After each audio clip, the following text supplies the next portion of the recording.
Tolong melalui Pak Bambang Pacul, Pak, tolong Pak, undang-undang perampasan aset tolong didukung, Pak. Republik di sini ini gampang Pak Senayani. Lobbynya jangan di sini Pak. Ini Korea ini semua menurut bosnya masing-masing. Di sini boleh ngomong kalah Pak. Bambang Pacul ditelepon, Ibu Pacul berhenti, siap.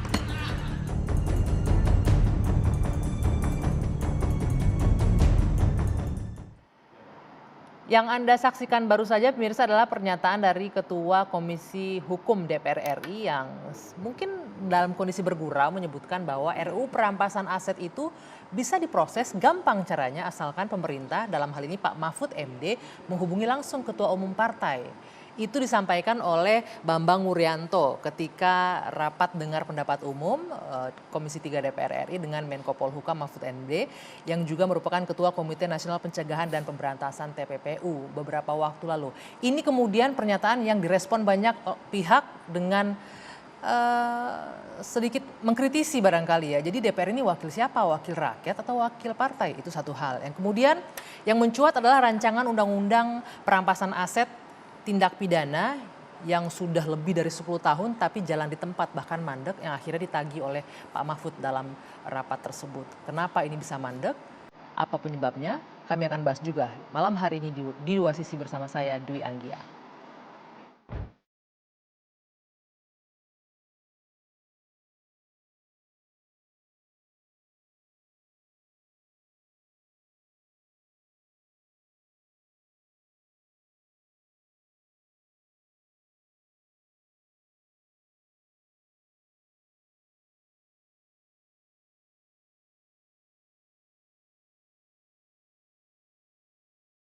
Tolong melalui Pak Bambang Pacul, Pak, tolong Pak, undang-undang perampasan aset tolong didukung, Pak. Biar kami bisa ngambil begini-begini nih, Pak. Tolong juga pembatasan belanja uang kartal didukung, Pak. Republik di sini ini gampang Pak Senayani. Lobbynya jangan di sini Pak. Ini Korea ini semua menurut bosnya masing-masing. Di sini boleh ngomong kalah Pak. Bambang Pacul ditelepon, Ibu Pacul berhenti, siap. Ini laksanakan Pak. Loh, saya terang-terangan ini, gitu loh. Mungkin perampasan aset bisa, tapi harus bicara dengan para ketum partai.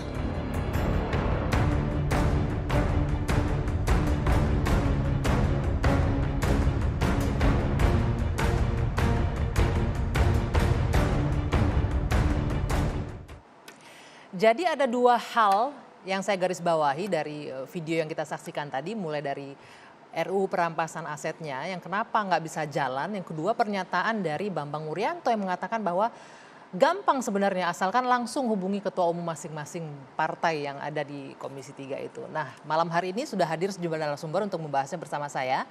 Ada Bung Margarito Kamis, pakar hukum tata negara. Selamat malam, boleh dipakai mic-nya Bung Margarito? Iya, selamat malam Bang Anggi, selamat malam semuanya. Di ujung sana ada Mas Ray Rangkuti, pengamat politik. Selamat malam. Selamat malam. Di sebelah kiri saya ada Bung Teddy Gusnadi, Wakil Ketua Umum Partai Garuda. Selamat malam. Ya, dan juga bergabung secara virtual nanti bersama kita Bung Zainal Arifin Mukhtar, peneliti anti korupsi Pukat UGM. Dan juga nanti sambil menunggu, ini rekan separtainya dari Pak Bambang Wuryanto nih, Johan Budi dari PDI Perjuangan. Saya ingin minta respon dulu deh dari yang ada di sini. Ada Mas Ray Rangkuti, ada Bang Margarito. Bang Margarito dulu deh. Mendengar pernyataan tadi dari Pak Bambang Pacul ya. Iya. Ini Korea ini semua nurut sama ketua umum. Jadi RUU perampasan aset atau aset recovery sebenarnya gampang kalau lobbynya langsung ke ketua umum partai. Apa yang Anda baca dari situ?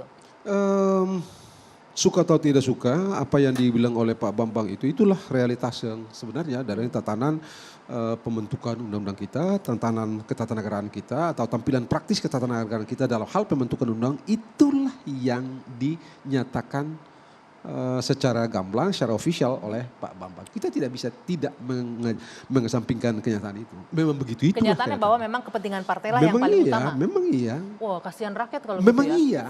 Memang iya kasihan rakyat? Memang iya. Oke. Jadi memang apa iya. yang kita bisa lakukan dengan keterwakilan kita di Senayan seperti apa itu? Ya? apa soal seperti ini kalau saya keluar sedikit ya, pernah diteliti oleh salah satu mantan jurnalis hebat dari Chili namanya Sapa Vergara itu. Dia menemukan kenyataan bahwa dari Romawi kuno sampai dengan saat ini, baik demokrasi liberal maupun demokrasi liberal maupun otoriter itu hasilnya sama, dua-duanya berpihak kepada oligarki. Dari dulu. Jadi hampir tidak menemukan jalan keluar. Dia memang menawarkan satu jalan keluar, tapi dia sendiri ragu dengan jalan keluar itu. Akhirnya ya dia bilang, ya kira-kira persis seperti yang Pak Mahfud bilang terakhir itu. Oke, ya partai ini begini, partai politik kita ini ya begini ini, DPR kita begini ini, tapi ya sudah lebih baik ada daripada tidak ada sama sekali. Lebih baik DPR seperti itu Ya, daripada tidak ada sama sekali gitu. DPR. Memang itu. Anda tahu, Anda jangan berpikir bilang DPR yang hebat-hebat itu ya, kayak di Amerika Serikat itu. Anda tahu, kita ambil yang paling kecil gitu ya. Undang-undang tentang Bank Sentral Amerika Serikat itu dibikin tahun 1913 gitu ya. Sebelumnya itu Anda tahu nggak undang-undang itu dirancang oleh para oligarki, dirancang di